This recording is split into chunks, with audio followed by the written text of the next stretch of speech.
May mga lihim ka bang gustong sabihin? O mga sikretong gusto mong aminin? Halika't ating pag-usapan sa Main Confessions. Oras na para ilahad ang lihim na dapat mabunyag. Sino kaya ang nag-confess? At ano kaya ang kanyang kinonfess? Kaya naman para sa unang yugto ng ating confession for tonight, basahin na natin ang kanyang ipinadalang confession. Dear DJ Main, ako po si Ian ng Malabon. 36 years old at isang service crew sa isang kilalang coffee shop sa May Kamuning, Quezon City. Panggabi ang shift ko kaya napapakinggan ko ang programa mo. Sumulat nga pala ako dahil sa nakaka-relate ako sa love stories at revelations ng mga letter senders mo. Pakiramdam ko kasi, direkta mo silang nakakausap at pinapayuhan habang binabasa mo ang mga sulat nila. Kaya eto, naglakas loob na din ako. Sana matulungan mo ako dahil ang bigat-bigat na talaga. Ano ba ang mabigat kasi sa'yo? Oo. Gusto ko pong ipabahagi ang isang kwento na hanggang ngayon ay gumugulo sa isip ko. May girlfriend ako na 3 taong kong nakasama. Lalaki pa lang ating letter sender for tonight. Ang pangalan ng girlfriend ko ay Weng. Mahal na mahal ko siya. Pero aaminin ko, dumating kami sa point na halos lahat na lang ay pinag-aawayan namin. Alam niyo, normal naman talaga sa relasyon yan. Nasa sa inyo na yan kung paano kayo kasi makipag-communicate sa isa't isa.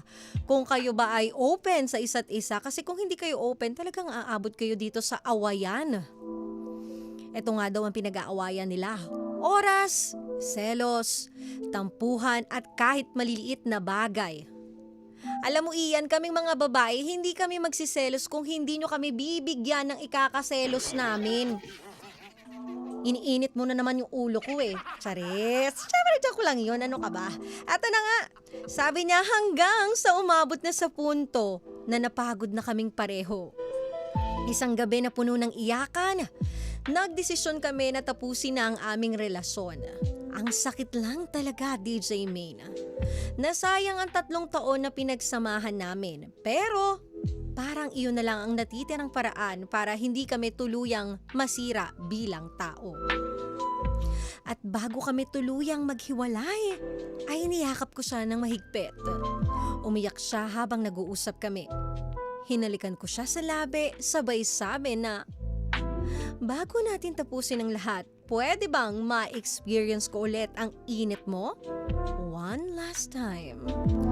Aba, Ian, humirit ka pa. Alam mo, basta pangalang Ian, may naaalala ko dyan eh. Oo, basta pag Ian talaga, hayok na hayok sa pagmamahal. Oo. Maghihiwalay na nga lang kayo't lahat-lahat. Humingi ka pa rin ng one last time. Kala ko ba ayaw mo na, gusto mo nang putulin habang kayo'y may natitira pang respeto para sa isa't isa. Bakit sinagad-sagad mo naman? Ang tanong, napagbigyan kaya si Ian sa gusto niya? Mamaya natin malalaman ang buong yugto o pangalawang yugto ng ating confession. Kaya naman pakatutukan nyo yan. At tayo ay naka-live sa ating live stream YouTube channel natin 92.3 FM Radio Manila. Kaya kumapit ka lang dyan at sa lahat ng Iyan, makinig kayong mabuti. Oo. Magbago na kayo. Oo. Kaya naman dito ka lang baby ko, tumutok at makinig kasama ang baby mo sa radyo dito sa 92.3 FM Radio Manila, your favorite music radio, Ka-Vibes. At nagbabalik nga ako. Siyempre walang iba yan ang baby mo, DJ Main. Kanina natunghayan na natin ang unang yugto ng ating confession. At lalaki ang ating letter sender. At para balikan lang, siya ay si Ian. Siya ay may girlfriend, ang pangalan ay Suweng. At nagkaroon na ng katoksikan ang kanilang relasyon. Hanggang nakapag-decide sila na mararapat na sila ay maghiwalay na. Pero itong si Ian ay humingi pa ng one last time. Bago daw sila tuluyang maghiwalay, gusto niyang matikman o maranasan ulit ang huling init na kasama si Weng. Eto na nga ang pangalawang yugto ng kanyang confession. Iyon ang huling gabi na na-experience ko ang kanyang init. Pero hindi iyon katulad ng dati naming pagtatalik. Mas intense, mas mapusok, at mas puno ng emosyon. Ramdam ko ang init ng labi niya habang sinisip-sip niya ang mga labi ko. Hinubad ko ang mga damit niya para walang makakapagpigil sa pagitan namin. Sinadya kong gawing intense ang eksena. Halos masira ko ang bra niya nang alisin ko ito sa pagkakastrap. Nakiramdam din ako kung magagalit ba si Weng. Pero imbes na itulak ako ay mas lalo niya akong hinila palapit. Ramdam ko ang init ng balat niya. Hinalikan ko siya at niyakap ng mahigpit. Habang basa sa luha at pawis ang aming mga katawan at pisngi. Grabe naman, ang sakit naman nun, no? Yung nagtatalik kayo for one last time tas sinasabayan mo ng iyak dahil alam mo yun na yung huling makakasama mo siya at mararamdaman yung init niya. Kawawa naman itong si Ian. Eto na nga, pumatong ako sa kanya. Tinitigan ko ang buong katawan niya habang nangungusap ang aking mga mata. Para bang huling pagkakataon naming ipadama ang lahat ng pagmamahal at init na natira. Mas malalim ang bawat kayod. Mas mahigpit ang mga kapit sa balakang at likod. Mas malakas ang bawat ungol para bang gusto naming ipunin lahat ng 3 taon sa isang gabing iyon. Pero sa gitna ng sarap, ramdam ko rin ang sakit. Ramdam kong habang binibigay niya ang katawan niya, unti-unti naman niyang binibitawan ang puso niya. Pagkatapos ng lahat, habang nakahiga kaming magkatabi, sinabi niya sa akin, "Hanggang dito na lang tayo, Ian, ha?" Halos madurog ang puso ko, DJ Main. Oo, masarap, pero parang mas lalo kong nahirapan na bitawan ang babaeng minamahal ko. Ngayon, sa tuwing ako ay nag-iisa, lagi kong naaalala ang huling gabi namin. Ang kanyang mga haplos, halik at yakap na napakainit. Pagkalipas ng ilang buwan ay nabalitaan ko na may karelasyon na siya. At sila na ngayon nung classmate niya na matagal na niyang ikinukwento sa akin. Ang sakit, DJ Main. Hindi ko alam kung paano mag-move on. Sana ay mapayuhan mo ako dahil hindi na ako makatulog kakaisip. Weng, kung nakikinig ka man, hiling ko ay ang tunay na kaligayahan mo sa buhay. Aaminin ko na hindi pa din ako nakakapag-move on, pero tanggap ko na at pinapaubaya na kita. Maraming salamat sa lahat at mahal pa din kita. From Ian of Malabon. Kaya naman tunghayan nyo, ano ba ang pwede kong maibigay na payo dito kay Ian? Samahan nyo ako hanggang 12 midnight pa tayo. Kasama ang baby mo sa radyo, DJ Main, for the main event. Dito lang yan sa 92.3 FM Radio Manila, your favorite music radio. Ka-vibes. Natunghayan na nga natin ang ating confession for tonight. Ayan nga, siya ay si Ian. Nakipaghiwalay sa kanyang girlfriend na si Weng. Uso talaga yun, no, sa isang relasyon. Yung bago kayo maghiwalay, may one last time pa. Parang ang hirap no, no? Kasi yun yung huling alaala mo sa kanya, talagang mahihirapan ka mag-move on yan. Kaya ngayon ang pinoproblema ni Ian ay durog na durog daw ang puso niya. Lahat naman lahat ng galing sa breakup normal talaga yan. Lalo kung kayo ay may matagal na pinagsamahan. Siya yung naging buhay mo. Kaya importante din na hindi natin pinapaikot ang buhay natin sa isang tao lang o sa tao lang. 'Di ba kasi mauubos ka pag dumating yung time na kayo ay need mag-separate ways, need mag-grow para sa isa't isa. Kaya sabi niya nga ano daw ang gagawin niya? Paano daw ba siya mag-move on? Sana mapayuhan ko daw siya. Well, una, saludo ko sa tapang na ibinahagi mo ang iyong confession, Ian. Kasi para sa isang lalaki hindi madaling magsalita tungkol sa mga sugat ng puso ninyo. especially sa boys. Kaya kahit durog na durog ang mga ibang lalaki, makikita mo yan. Nako, ang galing magtago, pero pag sila na lang mag-isa, yan, natututo rin pala silang umiyak. Ang masasabi ko lang sa'yo, Ian, normal lang na mahirapan kang mag-let go. Lalo na kung 3 taon mong nakasama itong si Weng. Pero tandaan mo, minsan, kailangan natin hayaan ang taong mahal natin na lumipad kahit hindi na tayo ang kasama niya. At normal lang ang nararamdaman mo. Walang madaling hiwalayan. Kahit nga yung months pa nga lang, yung iba nga nagtitempt ng magpa-chugi bells. Oo, diba yung iba? Kahit ilang buwan pa lang sila, grabe naman talaga yung pagkawasak nila. Kasi ibig sabihin, nagmahal ka ng totoo, nagpakatotoo ka. Na hindi mo ginagawa sa iba pero ibinuhos mo doon sa taong iyon. Yun nga lang, hindi ka pinahalagahan. At hindi ka iningatan. Kaya talagang masakit na masakit yan, lalo na kung 3 taon mo kasama yung tao. Masakit talaga at hindi mo kailangan ikahiya na hanggang ngayon dala mo pa rin yan. At isa pa, Ian, hindi masama ang umiyak o masaktan. Hindi yan ikakabawas ng pagkalalaki mo. Ibig sabihin lang nun, totoo ka talagang nagmahal at ibinigay mo ng buong buo. Yun nga lang ang mali mo, hindi ka nagtira sa sarili mo. At tungkol naman sa huling gabi ninyo, yung huling gabi na iyon, dala niya kasi ang bigat at init ng 3 taon na pinagsamahan ninyo. Natural na bumabalik-balik pa rin yan sa isip mo o sa isip niya kasi yun ang pinakahuling alaala mo sa kanya. Pero hindi ka pwedeng manatili sa isang memory na tapos na. Di ba nga pag nagbabasa tayo ng libro, pag natapos natin ang unang pahina, hindi naman natin binabalik-balikan yun kasi paano natin malalaman ang susunod na chapter kung nandun pa rin tayo sa pahina na yon. So ginagawa natin, nininext natin. Pero nandun pa rin naaalala pa rin natin yung nabasa na natin. Dala pa rin natin siya, bit pa rin natin siya habang inaalam yung bagong istorya. So sana ganun yung gawin mo ngayon dito sa iyong sitwasyon, sa iyong nararamdaman. At tungkol naman sa bagong karelasyon ni Weng, oo, masakit malaman na may iba na siya. Lalo na kung ito ay ka-classmate niya pa at sabi mo nga nakukuwento niya sa'yo dati. Mahirap pigilan ang taong tinadhana talaga para sa isa't isa. Baka hindi talaga kayo para sa isa't isa. Baka dumating siya sa'yo para maging lesson mo, para mas matuto ka, mas makilala mo yung sarili mo, para alam mo kung paano magmahal ng tama, at para pag dumating na yung totoo at tamang tao sa'yo, buong buo ka na.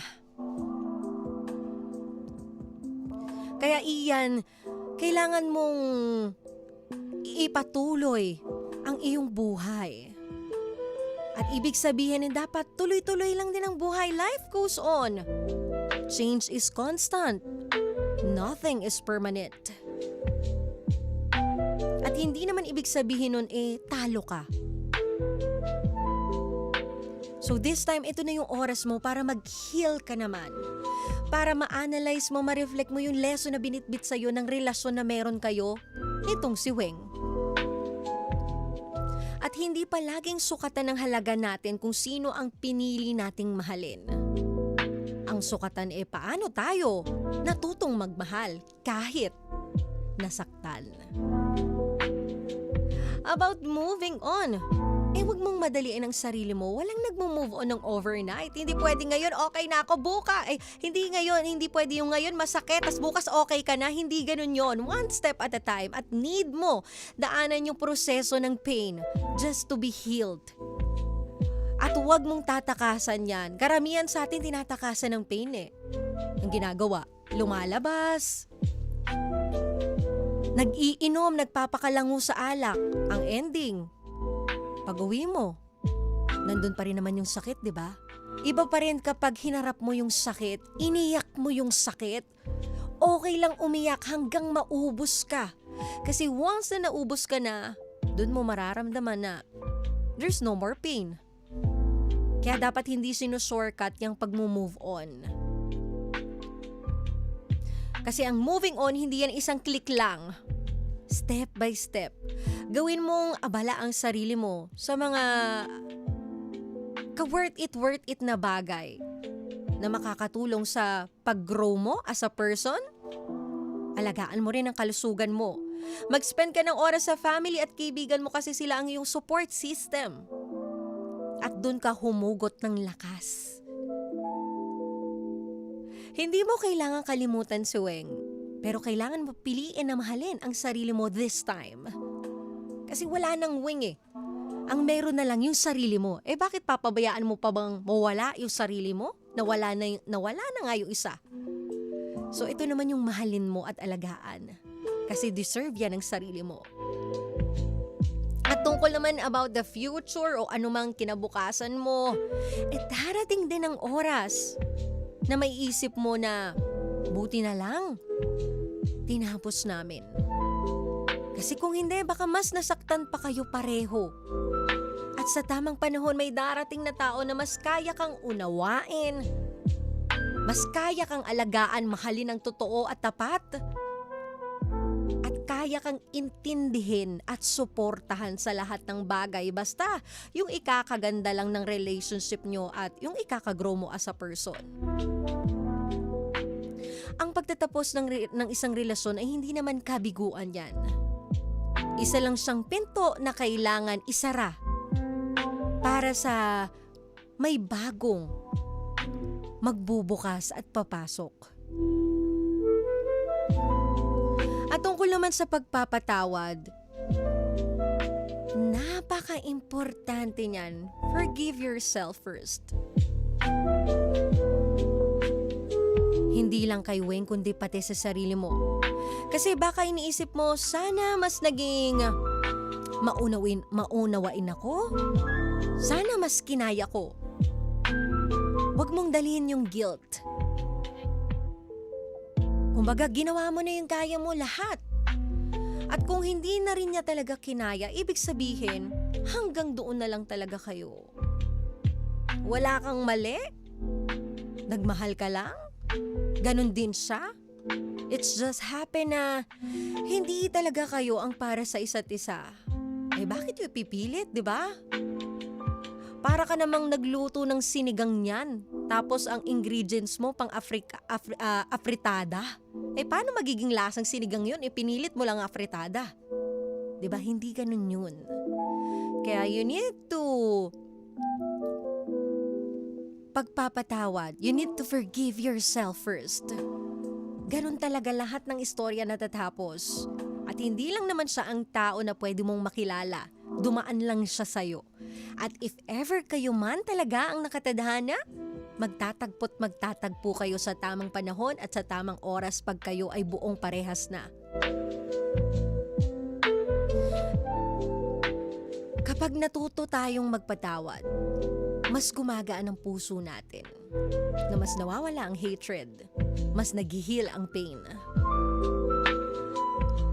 At tungkol naman sa pagpabalik ng tiwala mo sa sarili mo, pag nasaktan kasi tayo, minsan ang nawawala, hindi lang naman yung minamahal natin kundi yung tiwala natin sa sarili natin. Natatakot tayo, baka hindi na tayo makatagpo, magba-back to scratch na naman tayo, baka walang tumanggap sa atin. Tulad ng pagtanggap sa atin nung ating past relationship. At baka isipin mo rin na, o iniisip din natin na hindi tayo sapat.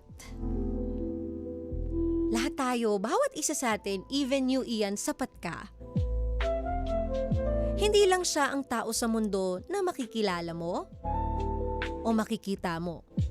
Kaya habang hinihilo mo yung sugat sa puso mo, bumalik ka rin sa sarili mo. Alagaan mo yung pangarap mo, kaligayahan mo, at yung buong ikaw as a person, kung sino si Ian talaga.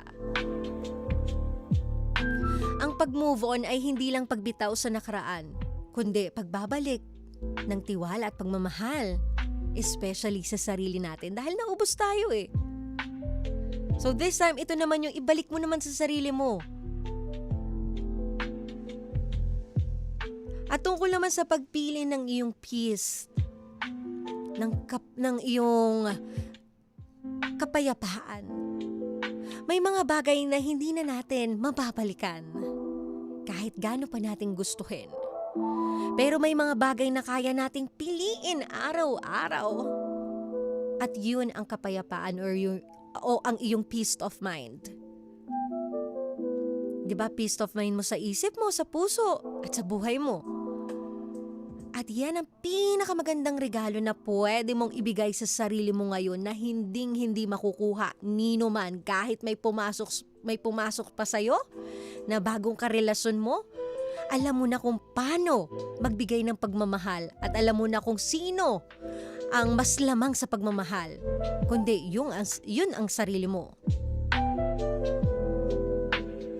Hindi natin kontrolado yung mga nangyayari, pero kontrolado natin kung paano tayo magre-react, paano tayo babangon, at paano natin pagkakatiwalaan ulit at mamahalin ulit ang ating sarili. Hindi lahat ng relasyon na puno ng pagmamahal ay meant to last forever. May mga tao talagang dadaan sa buhay natin para turuan tayo ng lesson. Kung paano magmahal ng totoo at kung paano rin tanggapin ang sakit ng pagkawala. Kaya iyan, huwag mong hayaan na manatili ka sa alaala ng huling gabi ninyo.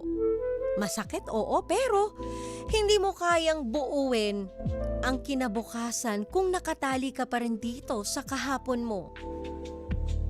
Dahan-dahan lang, pero bitawan mo na. Mahirap sa umpisa, pero darating ang panahon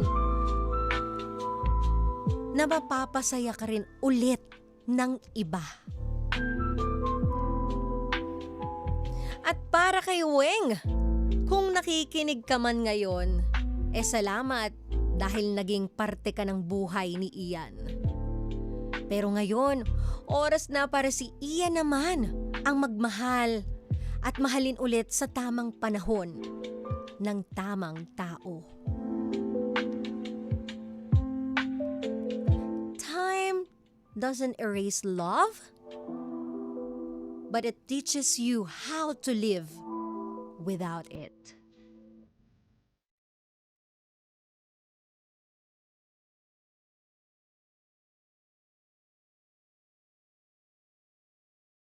Grabe talaga ang love, no? Pero kasi kapag totoo ang love, mararamdaman mo yan umpisa pa lang. Consistent yan. Walang ipaparamdam sa yung sakit. Hindi confusing. Love is patient. Love is kind. At pag alam mo kayo talaga at puro ang pagmamahal ninyo, parehas kayong nag-grow. Wala kayo dun sa circle ng katoksikan.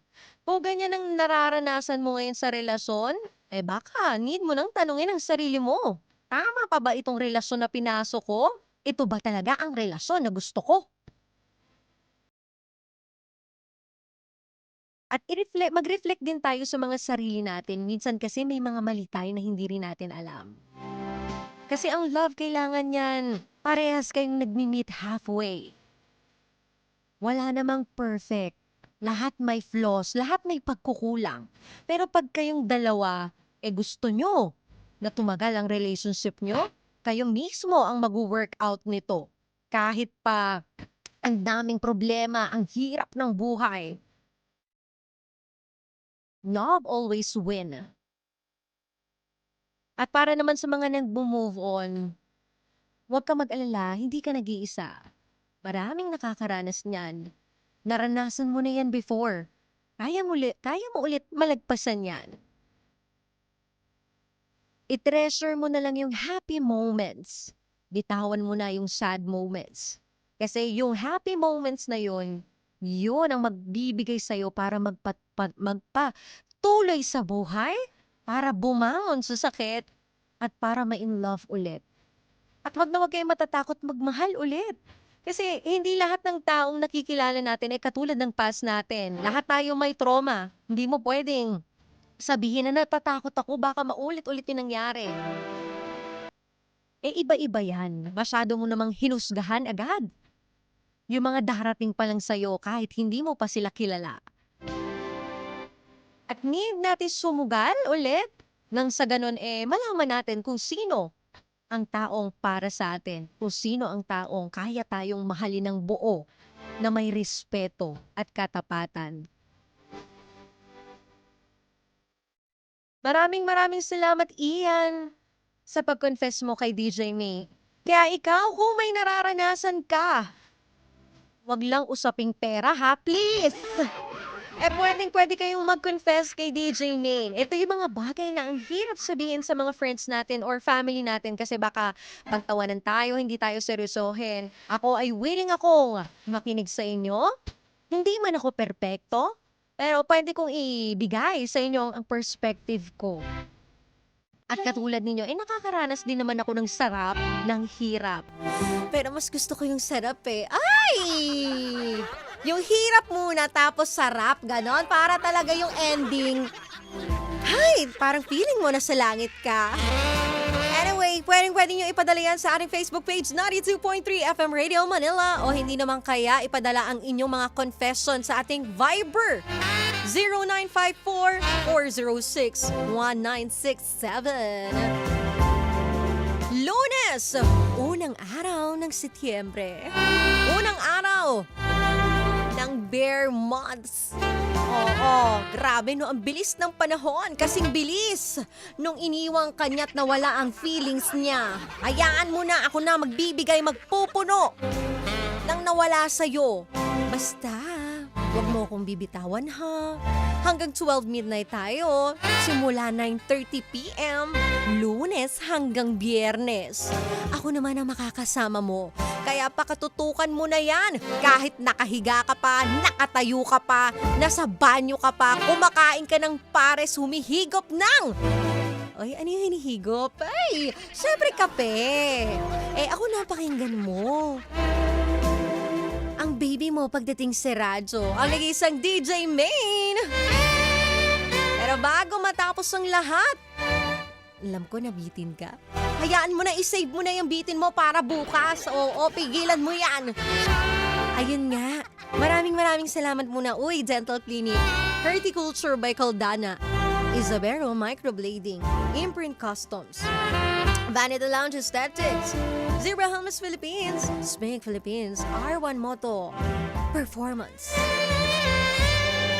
At pwedeng nyo ako i-follow sa aking mga social media accounts, Facebook page, YouTube, Instagram at TikTok, pare-parehas na Main Eugenio. At dito sa favorite mo, lahat ng social media platforms natin ay 92.3 FM Radio Manila.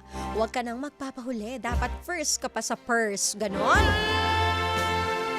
Samahan niyo ulit ako alamin sino ang nag-confess bukas. Yung mga nasa biyahe, driver, konduktor, vendors, mga team bahay, mga OFW natin. At tayo napapakinggan din sa 102.3 Baguio, 102.3 Bacolod. Maayong gabi sa inyong tanan. 97.5 Jensen and through our FM Radio Philippines app. Kayo po ay mag-iingat na maging masarap ang tulog ninyo.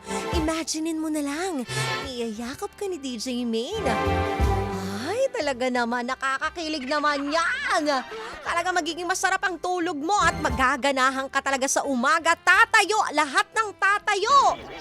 Oo, yung tuhod mo kasi nakakatamad tumayo sa umaga, aminin mo, di ba? Ayan, tatayo na yan. Namnamin mo lang yung boses kong ito para hanggang panaginip mo, kasama mo ako. Ay! Ayan, maraming salamat. At tayo rin ay naka-live sa ating YouTube channel ha.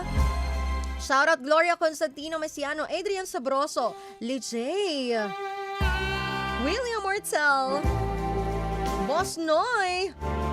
Magkarinigan ulit tayo bukas, same frequency, same time, 9:30 p.m. to 12 midnight. Dito lang yan sa 92.3 FM Radio Manila, your favorite music radio.